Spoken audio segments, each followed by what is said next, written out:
my beloved Boss Mike Cervera.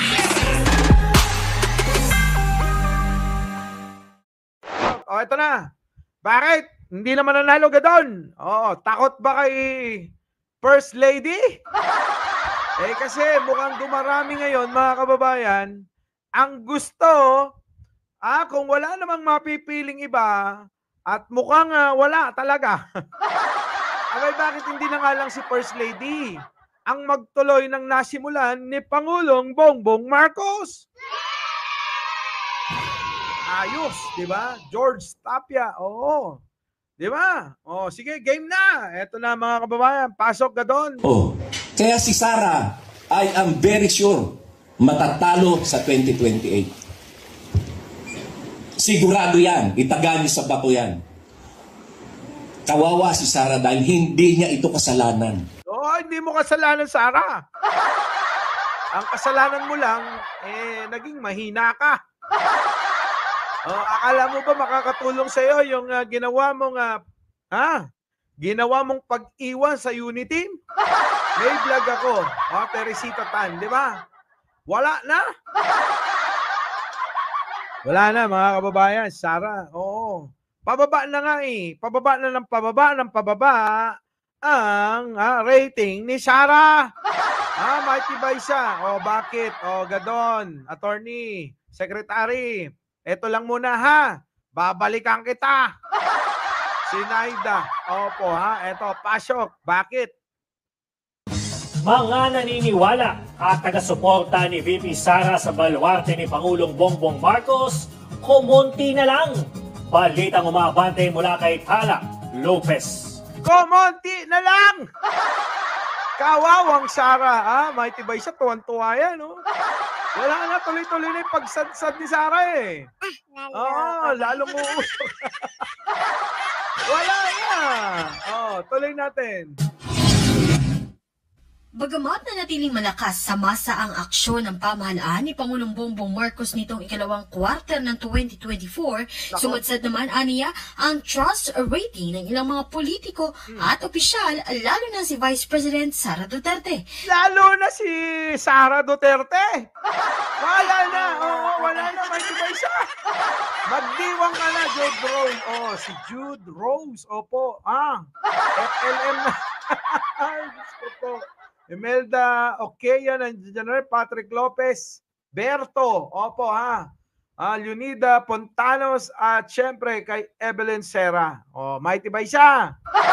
Pakain ka na para para tiba-tiba na di ba? Iiyak na DDS niya, wala na.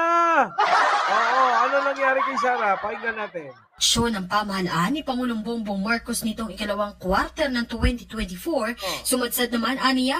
Tumaas si Pangulong Bongbong Marcos. Lakay Gayem, Mosilito Palamo, Benjo Bandal. Tumaas si Pangulong Bongbong Marcos. Parang pelikula lang. At bumaba, sumadsad naman si Inday Ninyo. Talaga. Bulit mo nga dito, boss, Michael. Bagamat nanatiling malakas sa masa ang aksyon ng pamahalaan ni Pangulong Bongbong Marcos nitong ikalawang kwarter ng 2024, sumadsad naman aniya ang trust rating ng ilang mga politiko at opisyal, lalo na si Vice President Sara Duterte. Naku po! Bakit? Wala na Frederick Domingo, wala na Sharon Kazaki, wala na si Sara. Angelina Arcelia, nakikita naman ng ginagawa ni Sara, Uplander. Opo, shout out. PBBM, we love you Yung si Pangulong Bongbong Marcos talagang tumaas. Ang laki ng tinaas Etong si Sara sumadsad. Wala na. Nasa hukay ng mga tapos meron pang kaso. Sinampahan ng kaso. Ito na nga dapat topic natin kanina. Nagmamadali lang kasi kami. Dami namin trabaho. Eleuterio Pajarlo. Lisa Marcos for President. Bilis na laos ni Sara. Sara run away. Jojo Medina, Sir Mike sa jacket. Ang ganda ng jacket. Maraming, nako! Baka isipin nila nakatanggap na kayo ha. Wala pa, hindi pa nga dumarating. Oo, di ba? Shami Arbas, oo. Bumaba si Sarah, tumaas si boss. Wala, mga boss. Wala na. Oo. Sa naging pag-aaral ng pahayag, sumadsad ang performance rating nito, lalo na sa North Central Luzon. Nako, wala kang kakainin sa North Central Luzon. Biruin nyo, mura-murahin nyo si Pangulong Bongbong Marcos. Ha? Binoto na sambayan ng Pilipino, JB, Mother Tess. Ha? Dina Kulkol, ano? Tapos gusto nyo, ano, umangat kayo sa pinaggagawa ninyo? Ha? Street. Hoy, takero. Wala si Aichang. Pepe Malonzo. Oo, binabas mo na naman sino. Wala na. Pinilit ko nga, dapat bukas to ng madaling umaga eh. Kaya lang busy nga ako. Pero mo, sa isang araw, lilipad na naman ako. Pagdating ko, lilipad na naman ulit. Pagdating ko, lilipad ulit. Dami ko panlipad. Si Sarah, sumasadsad sa lupa. Ha? Di ba? Buti tayo, lumilipad-lipad lang. Opel Angeles, opo, shout out. Oo, Pepe Malonzo, no, nako. Hindi ko nga napapansin. Oo nga, ha, Pepe Malonzo, thank you naman sa inyo. Kaya nga meron tayong pa-jacket. Manananggal? Tingnan ninyo. Sige, tuloy. Lalo na si Vice President Sara Duterte. Naayon sa naging pag-aaral ng pahayag, sumadsad ang performance rating nito, lalo na sa North Central Luzon. Syempre! Ano sabi ni Gadon? Kaibigan ko si Sarah. Matagal kami nagsama sa kampe. Kaya lang hindi niya kasalanan Ang nagpahamak sa kanya, yung tatay niya, yung mga DDS at itong mga vloggers na mga DDS. Oy, makinig kayo mga vlogger ni ni Digong ninyo. Marin Valencia, Miss Montreal, makinig. Wow, signal, opo, good evening.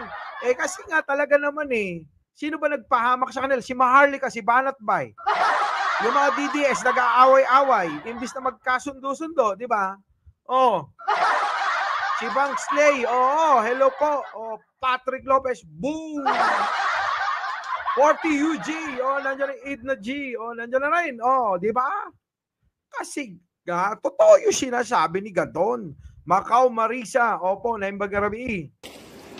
Sigurado matatalo si Sara sa 2028. Hindi siya iboboto ng mga Marcos loyalist, hindi siya iboboto ng mga Ilocano at ng mga Waray at ng mga Ilonggo. Kasi tinawag niyong bangag at adik yung aming presidente. Correct! Totoo yun, mga kababayan, Yun ang nagpahamak sa kanila yung paninira nila kay Pangulong Bongbong Marcos. Yun yung nagpahamak sa kanila. Bakit? Nakikita naman sa mga itsura Di ba, naikukumpara. Naikukumpara, tama. Nagbumirang, Romeo Barcibal. PFP, International Affairs. Shirley Gamboa. Wadawen. Opo, sa inyo pong lahat. Arling kayo manggi, matulog ka na, oy. Di ba? Ayun na nangyari sa kanila, mga kababayan. Biruin mo, sisiraan mo yung tao, tapos makikita kung ano yung mga pagkatao nyo. Wala. Bempeng. Nina Chupapi. Wala na.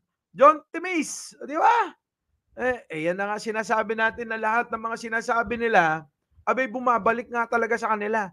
Sige, Gadon, pasok. Na sa loob ng 36 years, kahit anong paninira ang ginawa nyo ay hindi namin inalintana. Ngayon, kung kailan nasa pwesto siya, tawagin nyo uling bangag, tawagin nyo adik, hindi namin kayo kakampihan sa eleksyon. Correct! Alam nyo mga kababayan, ito yan. Yung sinasabi ni Gadon, Crescencia Yanga, MCG Aywena, makinig kayo. Arling kayo manggi, John Lab, makinig.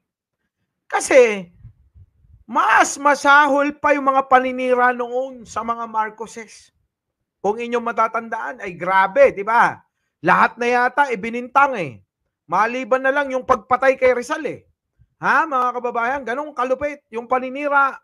Ha, at kung ano-anong samot-saring mga masasakit na hindi makain ng mga salita.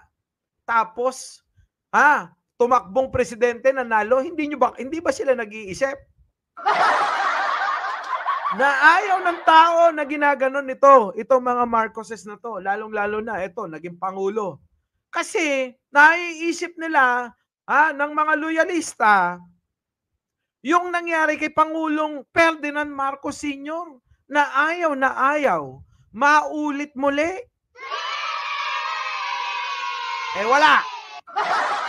Hindi sila nag-isip, Sammy Arbas. Diba? Ngayon, wala na. Pasadsad na ng pasadsad.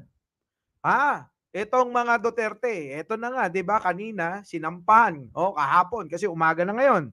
Kahapon ay sinampahan ng kaso na naman, ni Trillanes, itong mag-amo, sino? Si Digong at si Bongo at iba pa. Di lalong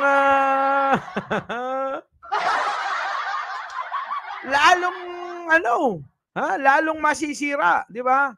Spaghetti pababa, fake thinking ang mga Duterte. Mali diskarte talagang Tama yung yung sinabi nung political analyst na si Llamas. Desperado na sila. Okay, tuloy, panoorin niyo na lang si Gadon, Kaya ito na ang katapusan ng pangarap ni Sara para maging presidente. Bumalik na lang siya sa pagka-mayor sa Davao. Sa diniscuss natin, ay ang bigyan nyo ng highlight ay yung itong kasalanan ng mga DDS, ng mga vloggers, kung bakit matatalo si Sara sa 2028. Nakatitiyak ako na hindi siya iboboto ng Marcos loyalist, ng mga Ilocano, ng mga Waray at ng mga Ilonggo. Kasi araw-araw tinatawag yung bangag at adik si BBM, anong aasahan nyo? Correct! Na boto. Tama! Galing sa kanila. Noong panahon ng 2016, nanalo si Duterte because of the Marcos loyalist votes at Ilocano votes at Waray votes. Correct! Ang lamang-lamang ni Presidente Duterte kay Mar Rojas ay 3 milyon. Correct! Alisin mo ang boto ng Ilocos Norte, Ilocos Sur, Pangasinan, La Union, Cagayan, Isabela at ang baluarte nila Martin Romualdez, baluarte na Imelda Marcos. Talo si Digong at that time. 3 milyon lang gaano lang yun? Oo, gaano lang yung 3 milyon? hindi kasi nila naiisip yun. Ang iniisip nila nanalo kami. Dahil kasi maraming DDS. Yun ang iniisip nila. Thank you naman kay Mont. PFP, International Affairs. CLP. Ano yung CLP? Sorry ignorante tayo sa ganyang mga pera. Baka mamaya ginto yan Baka mamaya galing yan sa Caliano Gold tuloy mo Gadon. Aalisin mo yung 3 milyon kay Duterte, idadagdag halimbawa kay Binay o kay Mar Rojas, hindi mananalo si Duterte. The same political mathematics now with Sara. Correct! Nako! Sara, ito'y babala na sa'yo, Sara. Bakit? Pag ikaw ay natalo, abay baka, lalo kung totoo ito mga kababayan opinion ko lang ito. Pag itong si Sara natalo sa eleksyon, mga kababayan Chili, thank you naman po. Thank you naman kay Mont. Chilean pesos. Thank you naman. Alam nyo, pag natalo, Marites Espiritu, pag natalo, Edbon, pag natalo si Sara, at mamaya hindi kayanin ng utak niya, kasi nga, merong ang nai-issue na si Sara daw, merong problema sa mental health. Pagka yan hindi kinaya, baka mamaya malaslas ng malaslas ng buo yung liig. Yolanda Lastor, Jocelyn, Delikado, Shakira, SF, San Francisco ba yan? Di ba? Hindi kakayanin ni Sara yan. Kaloy Kapulong, di ba? O, may utak ba si Sara? Wala. Yun ang tanong ni Vancouver Gem, ha? O, para sa akin, wala talaga. O, sige, tuloy. Since they are relentlessly attacking BBM, sinasabi nilang adik at bangag, hindi na nila maaasahan ng boto ng mga yan. Itaga nyo sa bato yan, hindi na nila iboboto. Hindi na sila nadala. Hindi na sila natuto. For more than 36 years, tinawag yung magnanakaw ang mga Marcos is mamamatay tao, tax evader, kung ano-ano. Natigagal ba ang mga tao dyan? Hindi. It even resulted to 31 million votes for BBM. Correct. Si Digo nga 18 lang. Si BBM 31 million. 31 million! Kakapranggot naman yung DDS. Di ba? Eleuterio, Pajarlo, ngayon kay Marcos na ang Bicolandia, paano pa ang Duterte? Ilonggo, Ilocano, Tagalog, kay Marcos, lahat yan, pati Waray. Mas Bateño, kay Marcos, paano ang Duterte? Sa Davao, pwede. Di ba? Baka nga sa Davao, alam nyo mga kababayan, baka sa Davao bumaba pa yan si Sara. Yung mga Duterte. Luciana Nelly, JB, opo. Shoutout sa inyong lahat. Pasok. After nilang siraan sa loob ng 36 years, yung paratang nila ngayon na bangag at saka adik, baliwala yan doon sa mga pinaparatang sa kanila dati. Diktador. Yun na nga yung sinasabi ko, Manoy Joe. Opo, pwede. Kontakin nyo lang ho si Arnold Lopez. Ano po? Nako, totoo yun Mas malulupit yung mga banat noon. Mamamatay tao banat nyo ngayon. Bangag lang Walang na yun, wala nang tira yun. Kamekaniko, wala na. Kung ako sa inyo, baguhin nyo.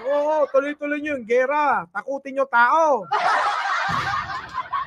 Wala na. Yung mga gumagamit na lang ng mga bangag yung mga nauto nila ngayon, yung mga pasimuno nun, iba na ang sinasabi, Jonalyn Sebastian. Di ba? Yung sinasabi nyo gera na, di ba? Hindi mo pa alam yung gera. Sige, pasok. Mamatay tao, human rights violators, magnanakaw. Baliwala lang yung sinasabi nilang adik at bangag. At saka paano mo masasabing bangag si BBM? Napakatalino. Nakita nyo nga pag nag-speech, ang lalim na kanyang mga sinasabi. Napakatalino talaga. Tapos ipapalit nyo, mas masahol pa kay Lenny. Bakit? Sino boss Mike? Si Sara. Mas masahol pa kay Lenny. Diba? Santos Medemilla. Opo, shout out dyan sa atin. Naimbag garabi ka na kayo amin na po. Diba? Sila mga bangag. Hindi nagbabasa. Kahit notes, wala. Lahat spontaneous. Parehong-pareho ng kanyang ama. Pares na pares talaga. Tuwing makikita ko yon si Celia Estrella. Erlyn de Tamura. Tuwing makikita ko si Pangulong Bongbong Marcos. Our beloved Boss Mike Severa.